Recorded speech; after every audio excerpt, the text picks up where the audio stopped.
Que a paz do Senhor Jesus esteja convosco. Estamos iniciando o nosso terceiro dia de exposição no livro do profeta Daniel. Aqui com vocês, pastor Eliseu Fausto. E hoje estaremos iniciando a segunda sessão do livro, pois no dia de ontem finalizamos a primeira parte histórica do livro. E a partir de agora estaremos analisando as partes proféticas. Tudo o que vimos até agora pode ser resumido da seguinte forma. Ainda em um mundo hostil acerca da fé, aqueles que se mantêm fiel conseguem triunfar. Foi isso que contemplamos nas histórias vividas por Daniel e seus 3 amigos diante de um povo completamente idólatra. Os capítulos da nossa meditação de hoje são 7, 8 e 9.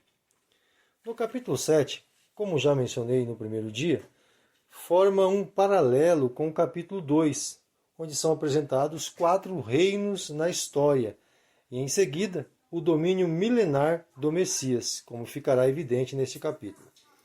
No capítulo 8, teremos a descrição de apenas 2 reinos dos 4 anteriores, o reino dos Medo-Persas e o reino da Macedônia ou da Grécia.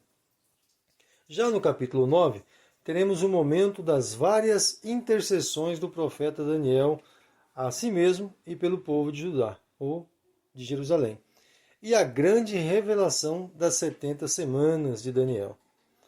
Vamos então ao capítulo 7? Observe um detalhe logo no início do capítulo.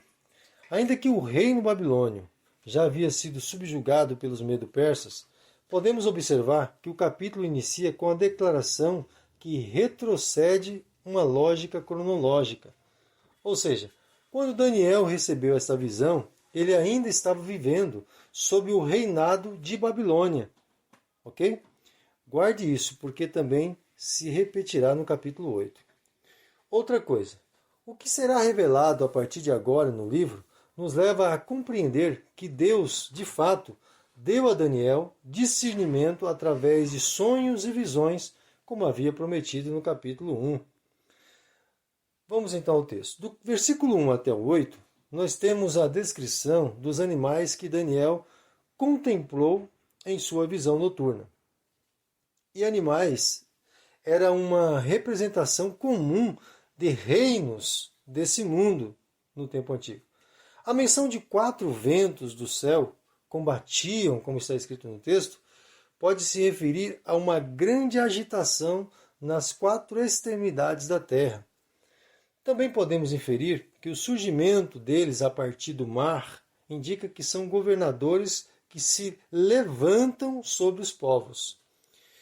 Não se esqueçam, porém, que existe um paralelo desses animais aqui com os metais da estátua do capítulo 2 e suas representatividades. Vamos lá.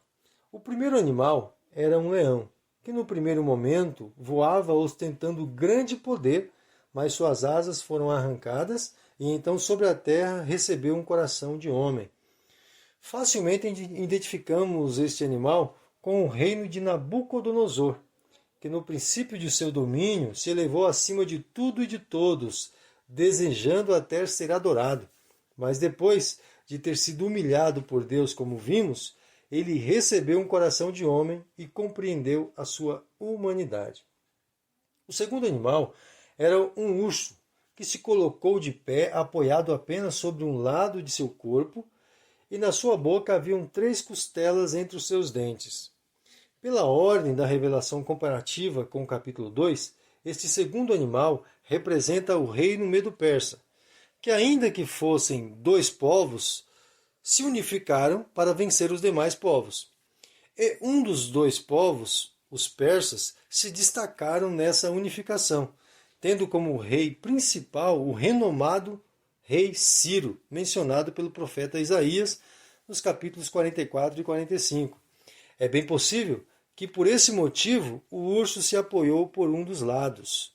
Outro detalhe é que em seu domínio, segundo o capítulo 8, que veremos logo em seguir, no versículo 4, Daniel menciona que esse segundo animal subjugou 3 cantos na terra, o ocidente, o norte e o sul.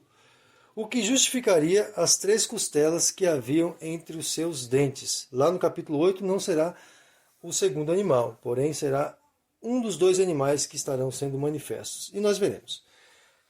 O terceiro animal era o leopardo, que tinha 4 asas e 4 cabeças. Esse terceiro animal facilmente é identificado com o reino macedônio ou grego, que depois de Alexandre o Grande, foi dividido em governantes que eram os generais deste grande exército, 4 generais ou oficiais. Já o quarto animal era muito terrível e espantoso, de modo que o profeta não conseguiu identificá-lo. Mas este animal tinha dentes grandes e esses dentes eram de ferro. E a descrição desse último animal não termina por aí. Além da diferença que esse animal tinha de todos os outros anteriores, ele tinha 10 chifres, sendo que 3 desses chifres foram derrubados e substituídos por um último. E esse último chifre se destacou entre os demais, de modo que tinha olhos de homem e boca, com a qual falava grandiosamente.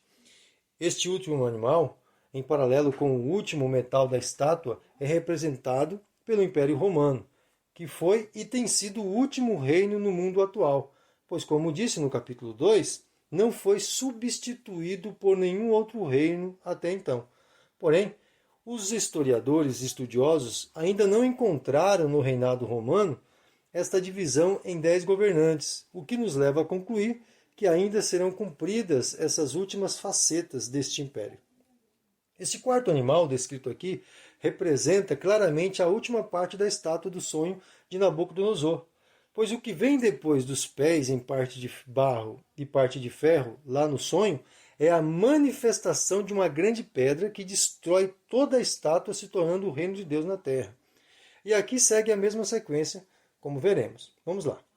Do versículo 19 até o 14, do 9 até o 14, a visão de Daniel recebe um outro personagem, um ancião de dias, que em seu trono repleto de fogo e alguns outros tronos com ele, e ainda na companhia de milhares e milhões de milhões que o serviam, se pôs em juízo sobre a terra. Essa descrição se refere ao momento do juízo de Deus sobre a terra. E o interessante é que quando esse juízo foi estabelecido, o último animal, que tinha um dos chifres faladores, foi morto e entregue para ser queimado. Esse chifre falador é uma alusão direta ao anticristo, a besta do Apocalipse, que será lançada no fogo, como descreve no capítulo 19 de Apocalipse. Um detalhe importante é quando o texto declara que os outros animais, se referindo aos reinos anteriores de um modo geral, foram permitidos que continuassem vivos. Essa permissão é algo revelador, pois quando Cristo vier para reinar sobre todos os povos, nações e línguas, esses povos precisam ser conservados vivos, né? É exatamente isso que o texto declara. Outro detalhe importante é que quando o reino vence, ou um reino vence o outro na história, o reino vencedor subjuga os povos, e é isso que ocorrerá no milênio. Mas a visão não para por aí.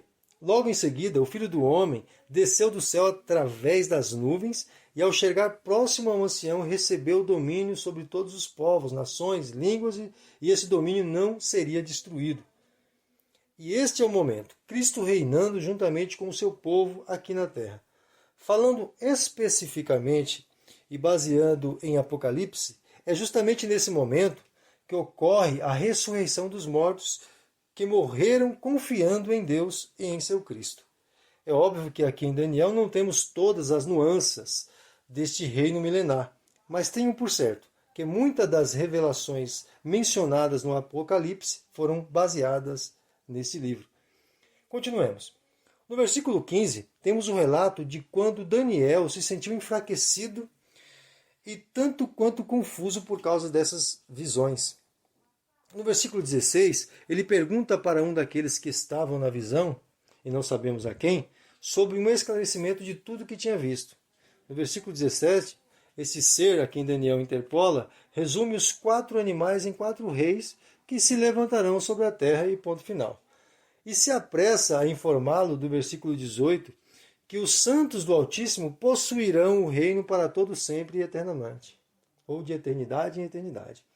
Dos versículos 19 ao 22, Daniel manifesta para esse ser o desejo de compreender o último animal, que tinha um chifre que se sobressaía dos demais e que fazia guerra contra os santos de Deus e os vencia, até que o juízo fosse estabelecido e então os santos do Altíssimo reinassem. E então, do versículo 23 até o versículo 27, Daniel recebe a declaração sobre quem será esse último animal, que reinaria antes do reino de Deus na terra. E para aqueles de nós que ainda têm dúvidas sobre o reino milenar de Cristo, será aqui na terra ou não? Observe o que diz o versículo 27. Eu vou ler para vocês. E o reino e o domínio e a majestade dos reinos debaixo do céu ou de todo o céu serão dados ao povo dos santos do Altíssimo, e o seu reino será um reino eterno, e todos os domínios o servirão e lhe obedecerão. Amém? Então não tem dúvida que será aqui. E assim se encerra o capítulo 7, com Daniel manifestando o quanto essas visões o deixaram pensativo. No capítulo 8, a visão de Daniel vai se concentrar nos reinos medo-persas e principalmente no reinado da Grécia, detalhando especialmente a figura de Antíoco Epifânio que agiu na história antiga, de modo semelhante a um futuro anticristo. É interessante notarmos que os versículos 1 e 2 posicionam Daniel recebendo a visão na futura capital do reino medo-persa, na cidade de Suzã, e não mais na cidade de Babilônia. Pois ainda que ele tenha recebido esta visão sob o domínio babilônio, a visão propriamente dita se refere aos reinos ainda vindouros, ou se referia a reinos vindouros. Acredito que vocês entenderam. Vamos dar prosseguimento então. Do versículo 3 até o 12, são relatados dois animais nesta visão.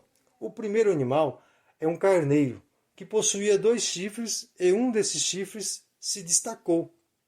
E também este carneiro foi vencedor, subjugando os povos do ocidente, norte e do sul, como mencionei no capítulo 7. Não preciso descrever novamente os detalhes para explicar que esse animal, nesta visão, é o reino medo-persa, pois já esclarecemos. O segundo animal, nesta visão, era um bode, que apenas tinha um chifre, e flutuava sobre a terra e foi em direção ao carneiro com muita força, até que venceu as resistências do carneiro, e esse bode se engrandeceu. Mas de maneira rápida, o único chifre que havia quebrou, e subiram no lugar desse único chifre outros 4 chifres, ou 4 pontas. E de uma dessas 4 pontas ou 4 chifres surgiu um chifre pequeno que cresceu em direção à terra formosa, que seria Jerusalém. E lá em Jerusalém se engrandeceu sobre o povo de Deus que ali habitava, profanou o templo de Deus, de modo que foi vitorioso sobre o templo e sobre o povo de Deus em Jerusalém. Os versículos 13 e 14, no meio da visão, Daniel ouviu um diálogo esclarecedor entre Gabriel e um outro ser, sobre quanto tempo duraria essa profanação no templo de Deus em Jerusalém. E o tempo seria dos 2.300 períodos de sacrifícios. É aqui nesse versículo 13 que a expressão transgressão assoladora é mencionada, pois Antíoco Epifânio é um tipo de anticristo. Agora, do versículo 15 em diante, será confirmado tudo o que eu disse sobre os 2 animais dessa visão, pois Daniel recebe o esclarecimento através de um ser semelhante a um homem que revela para ele a identidade do carneiro, sendo os medos persas, e do bode, sendo o reino da Grécia.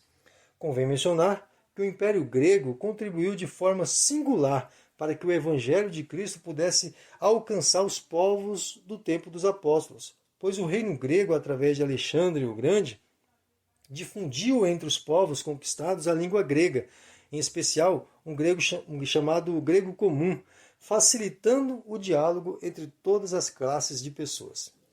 Voltemos ao texto.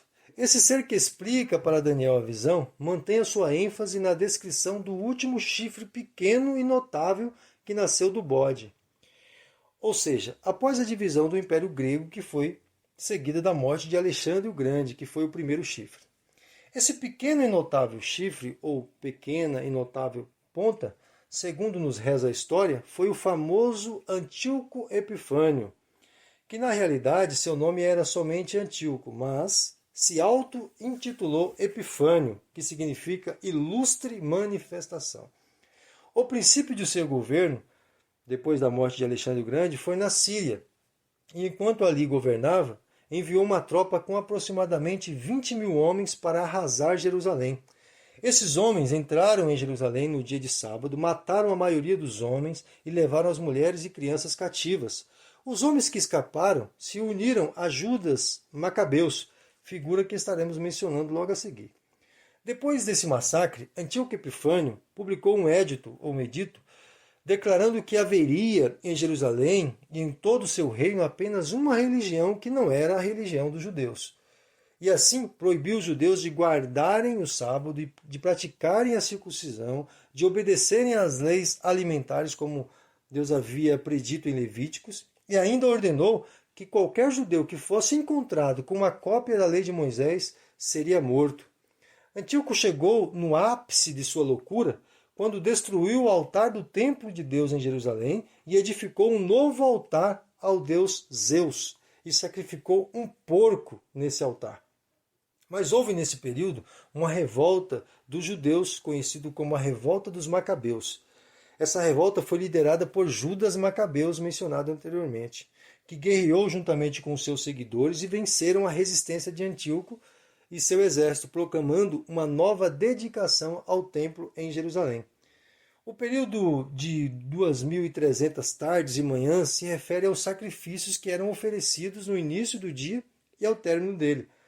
Como esse número se refere aos sacrifícios que eram realizados no templo em Jerusalém e foram interrompidos pela profanação realizada por Antíoco, devemos dividi-lo ao meio, totalizando assim 1.150 dias de interrupções, ou seja, 2.300 sacrifícios, pois eram realizados 2 por dia.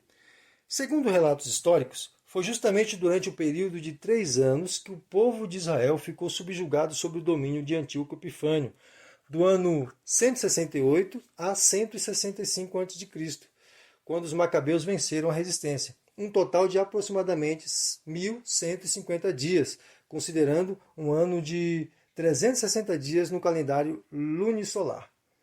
E como descrito na profecia, Antíoco Epifânio morreu sem qualquer motivo aparente, confirmando o versículo 25. Essa história, irmãos, ocorreu no período conhecido por nós como interbíblico, o período entre os 2 testamentos. Convém mencionar que após esse episódio, os judeus passaram a celebrar anualmente a festa da dedicação, como descrita no capítulo 10 do Evangelho de João.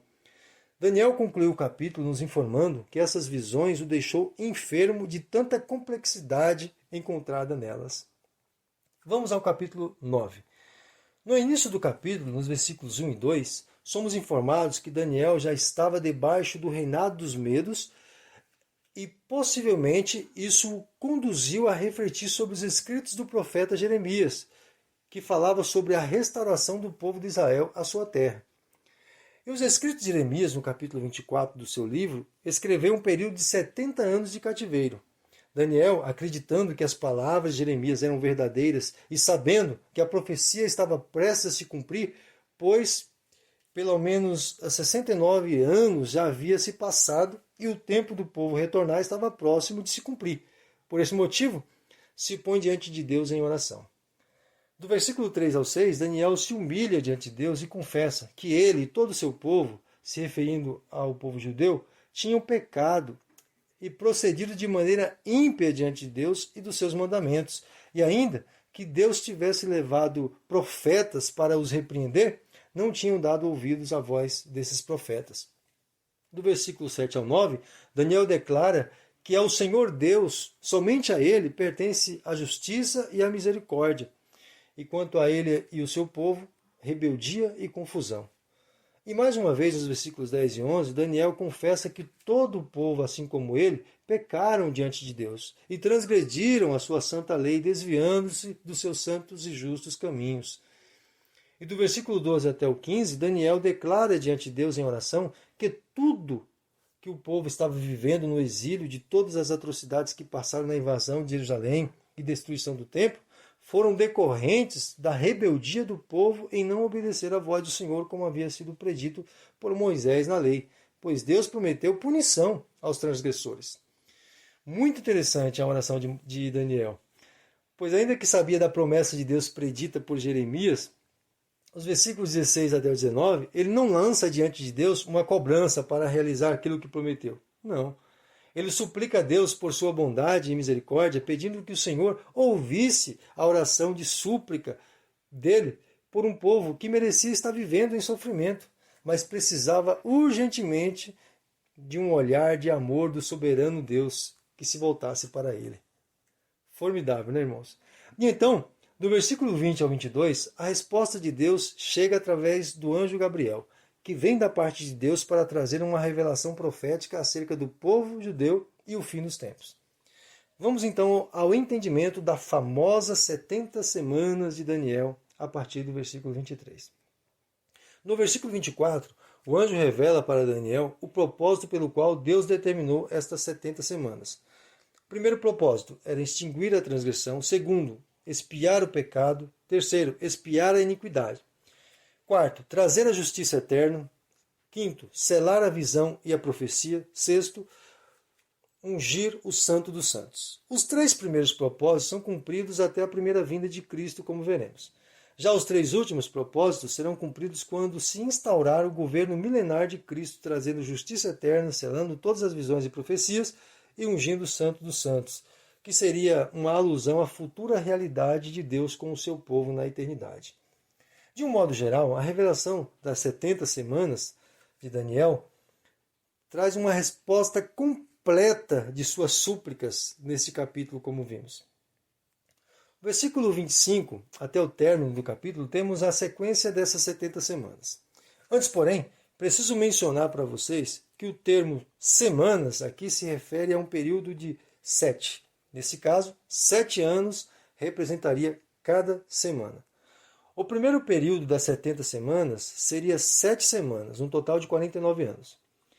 Período esse em que Neemias, juntamente com os judeus, reconstruiriam com muita dificuldade, como vimos nos livros de Neemias e Esdras, os muros de Jerusalém. O que faz jus à declaração do versículo 25, que diz que seriam edificados em tempos angustiosos. E logo em seguida, o segundo período de 62 semanas, um total de 434 anos, somado esses dois períodos, da primeira parte da construção de Jerusalém, reedificação de Jerusalém, até esse segundo período de 62 semanas, dá um total de 483 anos. Esses dois períodos seriam iniciados a partir do momento em que fosse promulgada uma ordem para restaurar e reedificar Jerusalém. A ordem para reedificar Jerusalém foi dada a Neemias, como eu mencionei, no ano 445 a.C. Lembrando aos irmãos que a ordem de Ciro foi para que o povo retornasse para sua terra, cumprindo a profecia do profeta Jeremias, e não para que Jerusalém fosse reedificada como foi o decreto de Artaxerxes, entregue a Neemias. E segundo os estudiosos, do ano 445 a.C. até a manifestação pública de Jesus Cristo em Jerusalém, na conhecida entrada triunfal, passaram os exatos 483 anos, ou seja, 69 semanas. A profecia continua nos informando que o povo do último reino mundial destruiria Jerusalém e o templo. E isso ocorreu no ano 70 depois de Cristo, quando os romanos invadiram Jerusalém e destruíram o templo. E a partir daí, o povo judeu sofreria com guerras e assolações até a chegada do fim. O versículo 27 nos informa que a última semana das 70 semanas terá início através de uma aliança feita pelo governante deste último reino. Reino este que nós já sabemos qual é, pelas profecias anteriores, certo? Porém, na metade da semana, ou seja, quando completarem 3 anos e meio, esse governante demonstrará quem realmente ele é. E invadirá Jerusalém e fará cessar os sacrifícios, assim como Antíoco Epifânio fez. Mas o seu fim será trágico, como já foi descrito no capítulo 7, como vimos. Eita, irmãos, que bênção poder meditar nessa maravilha que é a palavra de Deus. Os capítulos de hoje foram dedicados especialmente às particularidades do povo judeu. Observe que não encontramos menção da igreja nessas profecias, mas existe uma lacuna entre as 69 semanas e a última semana das 70 semanas de Daniel, que é compreendida no Novo Testamento como o tempo da plenitude dos gentios. Esse período de pausa entre essas 69 semanas e a última semana foi justamente ordenada por Deus para que eu e você pudéssemos fazer parte do povo da aliança. Isso é grandioso, é gracioso, é esplêndido. Devemos valorizar esse privilégio concedido por Deus com toda a nossa alma e propagar essa maravilhosa graça a todos os nossos conhecidos. Falar para eles da imensa graça de Deus e misericórdia concedida através do sacrifício de Jesus lá na cruz do Calvário. É isso que gostaria de deixar como reflexão para você. Não pare de divulgar as verdades espirituais em um mundo que vive completamente inserido em mentiras e confusões como é o mundo atual. Seja um arauto das verdades de Deus. Seja uma mensageira da reconciliação concedida por Deus através de Jesus Cristo. Hoje é o dia que o mundo precisa ouvir de você a mensagem do Evangelho. Por isso, não se cale, mas proclame para todos que Jesus Cristo é o Senhor. Um grande abraço e até amanhã, querendo Deus.